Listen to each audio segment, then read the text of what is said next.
Let's start with section B of physics sample paper. So here it says that a platinum surface is there and it has a working function of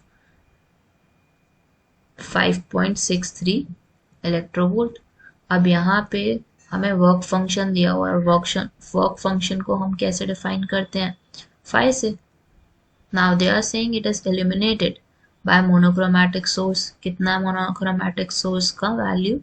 It is given as 1.6 into 10 to the power 15 hertz. That is the frequency of it. Frequency कितनी उसके ऊपर eliminate की जा रही है? 1.6 into 10 to the power 15 hertz. और ये हमें वर्क फंक्शन दिया हुआ कि उस सरफेस का, उस मेटल का इतना वर्क फंक्शन है. तो सबसे पहला काम हमारा क्या है कि इलेक्ट्रोवोल्ट को जूल में कन्वर्ट करना. And 1 electronvolt has 1.6 into 10 to the power -19 joule. तो हमारे पास आ गया phi not.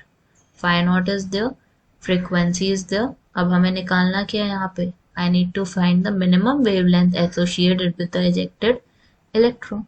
So according to your Einstein's law, वो क्या कहते हैं? Kinetic energy is equal to h new minus phi not, और it is equal to h c by lambda. There are two values to it, right, kinetic energy की. अब यहीं से हमें पता है h की वैल्यू तो नोन है. We know the value for c as well. Phi की वैल्यू पता है हमें, म्यू पता है हमें, I mean the frequency is known to us. हमें बस निकालना क्या है यहाँ पे? लैम्डा. तो हमें यहाँ पे वैल्यूज का इंटरचेंज करना पड़ेगा. H C minus phi, phi naught नीचे चला जाएगा एंड एच सी ऊपर है हमारे पास. H new minus phi naught in the denominator. अब सारी वैल्यूज इसमें सब्स्टिट्यूट करते हैं so that we can have the lambda value. h की जगह 6.63 into 10 to the power -34 substitute करोगे. c हमें ऑलरेडी नोन है, 3 इंटू 10 रेज टू पावर 8 होता है.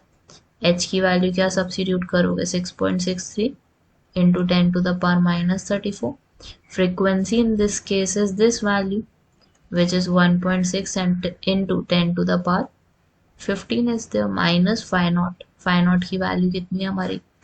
5.63 into 1.6 into 10 की पावर -19 is there. 1.6 into 10 की पावर -19 is there. अब यहाँ पे इसको हमें सिंप्लीफाई करना थोड़ा सा मुश्किल है. तो सबसे पहले हमें दिख रहा है न्यूमरेटर को हम सिंप्लीफाई करते हैं और पावर्स को हम सिंप्लीफाई करने की कोशिश करते हैं. So here in this case I have 10 to the power -34 and 10. तो ये तो हो गया हमारा 10 की पावर -26 और 16.63 को मल्टीप्लाई करोगे 3 से 19.89 आ रहा है. एंड -34 प्लस 8 कितना हो रहा है?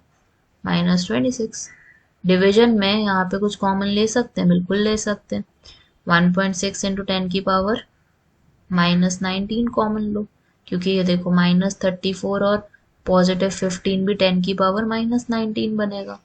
सो I can take 1.6 into 10 to the power -19 common, और हमारे पास बचा क्या अंदर? 6.63 और अदर साइड पे 5.53 वुड बी देयर, और 6.63 minus 5.53 should be, sorry 5.63 is there. तो हमारे पास बचता क्या? 1 ही बचता है. This would result as 1. तो ये तो काम खत्म हो गया इसका. हमारे पास बचा क्या? 19.89 इंटू 10 की पावर -26 डिवाइडेड बाय 1.6 इंटू 10 की पावर -19. अब -26 और -19 कितना बन जाएगा हमारा? Take it in the numerator. तो हमारा ये ऊपर जाके क्या हो जाएगा? +19 हो जाएगा. सो -26 प्लस 19 वुड बी देयर, तो -7 आ जाएगा.